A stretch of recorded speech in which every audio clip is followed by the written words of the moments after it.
mmenizoea, huwa ni mwenye kuguswa na matukio uwanjani, na mmeizoea taasisi ya Al-Hikma Foundation kuwa ni taasisi ya kiutu, taasisi inayoguswa na matukio. Mwaka jana, mwaka juzi, tuliwasakasaka na kuwatafuta baadhi ya watu walioroa kwa namna moja ama nyingine, lakini mpaka leo siku ya 5 tumenyamaza. Kwa nini tumenyamaza?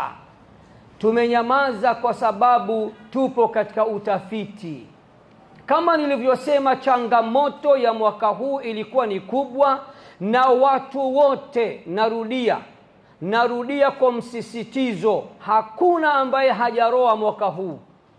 Hakuna ambaye hakupigwa na mvua mwaka huu, si mtoto mchanga, si mama mzazi, si watoto, si vijana, si watu wazima.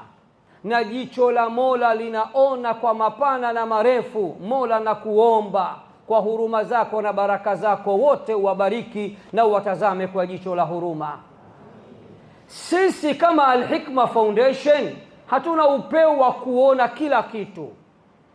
Picha zilizotufikia, baadhi za picha chache, video chache, still picha chache, zinazoonyesha baadhi ya watu ambao walikuwa wakiroa. Kwa mfano, akina mama walioshikilia watoto wao wachanga, illa tadhkiratan liman yakhsha tanzilan mimman khalaqa al-ardha was-samawati al-ula ar-rahmanu ala al-arshi istawa.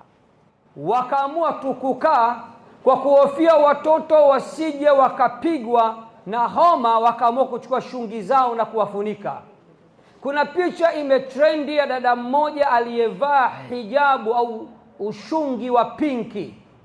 Sisi Al-Hikma Foundation tunazikusanya picha zote, na kama kuna mwandishi wa habari hapa leo ana picha za akiba atupatie.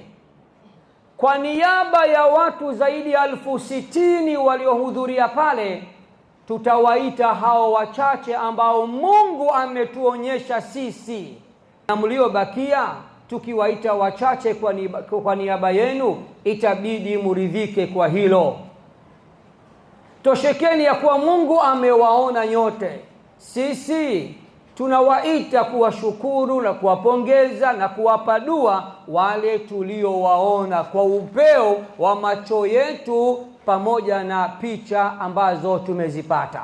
Kwa hiyo pengine leo au kesho nitatoa taarifa ya kuwatafuta wafuatao ambao tunakusanya picha zao. Siwajui, nitaomba nitafutiwe kupitia picha tutakazoweka katika clip ambazo tutazitoa. Kishki TV, nuru ya dini yako.